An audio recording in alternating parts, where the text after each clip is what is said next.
listening to Combat Sports UK. Combat Sports UK. Rob Smith here for Combat Sports UK. I'm here at Balance MMA in Stockton. I'm here with one half of the Unity Fighting Championships co-main event, Matty Morrish. Matty, how are we doing, mate? Yeah, good, mate. How are you? I'm very good, mate. Massive fight coming up. You're fighting Leighton Clark for a light heavyweight title. I didn't expect to see you at light heavyweight anytime soon. So talking about this whole, you've kind of gone through a weight loss journey. If you look at yourself now compared to yourself 6 months ago, it's been impressive, mate. You've lost so much weight. So talking about this whole reasoning for dropping down to light heavyweight.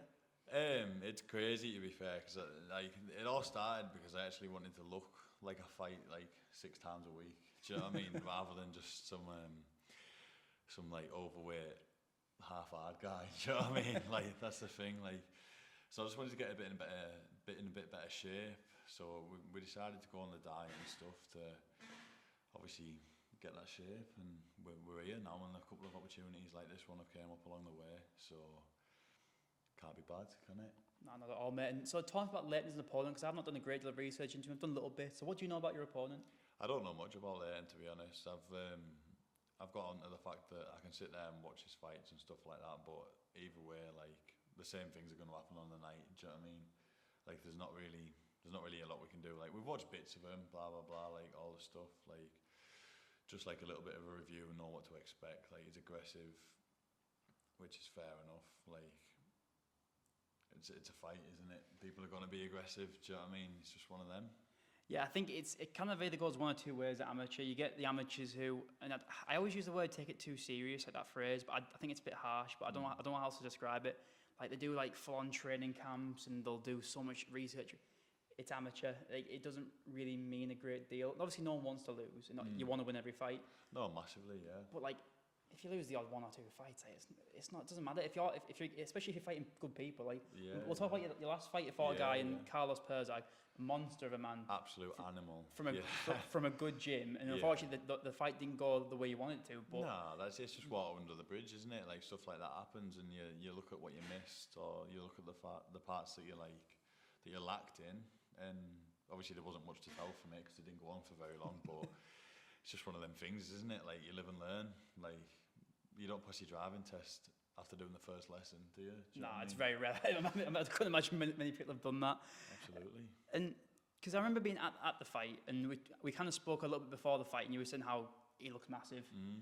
And I know you'd already kind of been dieting down, and there was a bit of, you mentioned how you had to kind of bulk back up for a heavyweight fight, which was probably something you weren't used to. No, absolutely not. Do you think the weight management was like a big factor to how the fight played out? Yeah, absolutely. Like, before we got the BFC fight, I think we were already planning on coming down. So I was already on the diet and stuff, and I think I weighed in at like 106 for the fight.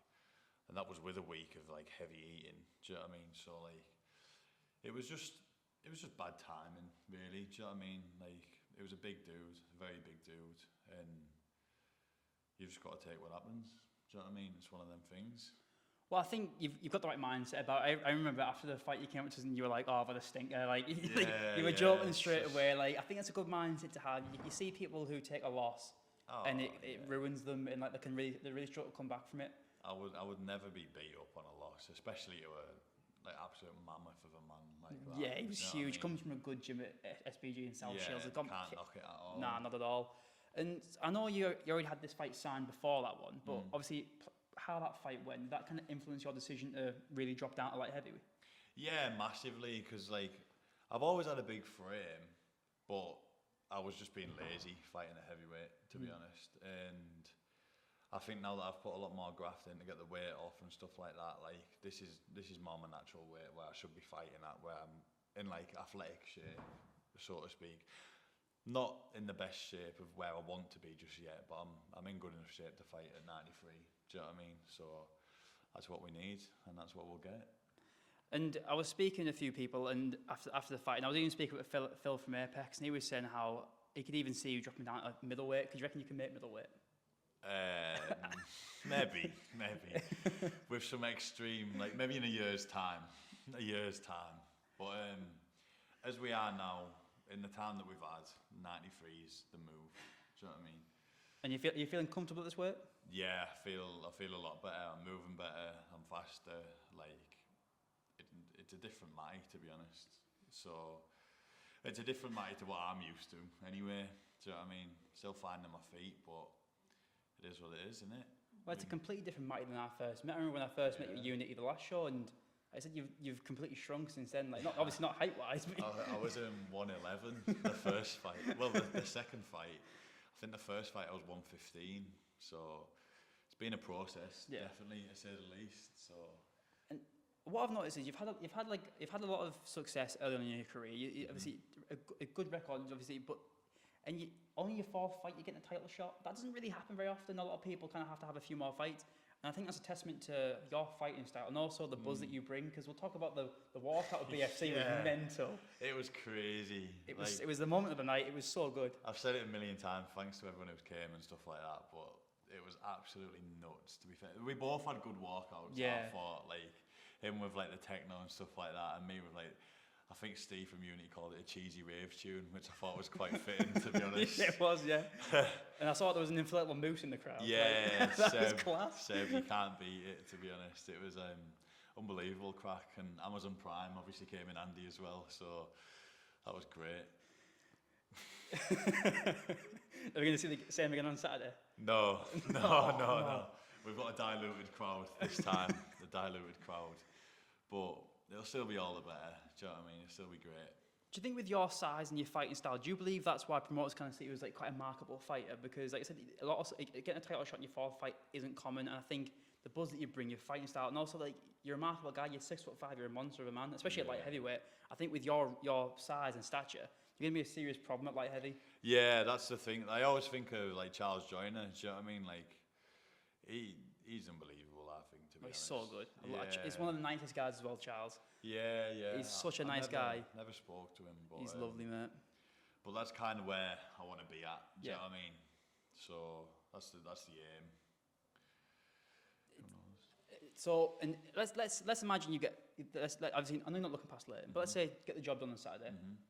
We've still got another half of the year to go. What are you looking at? Is there anything in the works? There's nothing in the works at the moment, but I'm thinking about after this fight, regardless of how it goes, take like a couple of months off actually fighting and just focus on getting to where I want to be, like shape-wise. Yeah. Okay. And then maybe look at something towards the back end of the year. Do you know what I mean? So what influenced that decision? Just like obviously the last fight had a bit to do with it. Do you know what I mean? Like in deep water, not deep waters to say, but obviously fighting very, very big people. And I'm a big person as well, but it was just a lot more thick set than me and stuff like that. But like I said, the influence of it was just wanting to be in better shape. Yeah. Do you know what I mean? And I can't be in better shape at heavyweight, so go down. And when I was doing a little bit of research into your opponent, Leighton, I noticed that he had a lot of success early on. He went 3-0, and he fought all the way up into getting a Cage Warriors Academy title shot. Yeah. Unfortunately, he lost that, and he's lost 2 in a row. Do you reckon that's having any effect on his mindset coming off back-to-back losses? I mean, if he's anything like me, it's just going to spur him on. Yeah. Do you know what I mean? Like, I expect fire from the beginning, especially coming off 2 losses. Like, we're both coming off a loss, so we've both got stuff to prove. Yeah. Do you know what I mean? And obviously in the last fight, I didn't get a chance to prove a lot at all, to be honest. So I think I have got a lot to prove in this fight, to be fair, especially to live up to the hype and stuff that everyone's had around me. Do you know what I mean? So that's it. You mentioned how you got a lot of prove there in the hype. Do you thrive under that pressure, would you say? To be honest, it doesn't really bother me. Yeah. Like, I like it, and the coming out with the walkouts and stuff are absolutely unbelievable. But when you're in the cage, you can't really think about anything else. Do you know what I mean? You forget that people are watching you and stuff. To be honest, you don't really feel the pain till after, about an hour after the fight with the adrenaline and stuff. So it's pretty much go big or go home. Do you know what I mean? And one thing, I know we spoke about it in our Apex interview, but for the Unity fans who don't know, where does the nickname Moose come from? So it was more from school, to be fair, and everyone's like just walking about like a big moose, like all dopey and lethargic and stuff. And then when I started posting things on Instagram, obviously my friends from school were calling me Moose, blah blah blah. And then John seen it and he was like, "That's it. That's what we're gonna call you." So I was like, "All right, fair enough." Like I've been called it all my life anyway. May as well take it into MMA. And my final question is, now I know you're not wanting like any big shit talking, but it's just like, what is your prediction for the fight? To be honest, like I just want to go out there and fight and just prove that last time was just a blip. Do you know what I mean? Like, and just get that out of the way. And we take home the gold belt, don't we? Either way, we've turned up. Is there any added like motivation with it being for a title? You're not really fussed on like belts? Not massively. Like it'll be the first belt for the gym. Okay, so wow. That'll be massive for us to bring it home. Like unreal. So like I absolutely have that fire to bring it home and be like, because that'll be the thing that gets remembered at the gym as well. Do you know what I mean? Being the first guy, yeah, say definitely. in like 10 years when there's many belts, do you know what I mean? Like, oh, Matty was the first one to bring one home. Do you know what I mean? Like, hopefully that pans out that way. So, yeah. It's a big fight. Well, Matty, I want to thank you for having me at the gym. And Unity Fighting Championships, May 17th. Message the fighters. Go on Unity's Instagram. Get your tickets. They're still available. It's going to be a cracking night. Matty's fight's going to be unbelievable. I just know it. Matty, thanks for having us, mate. Cheers.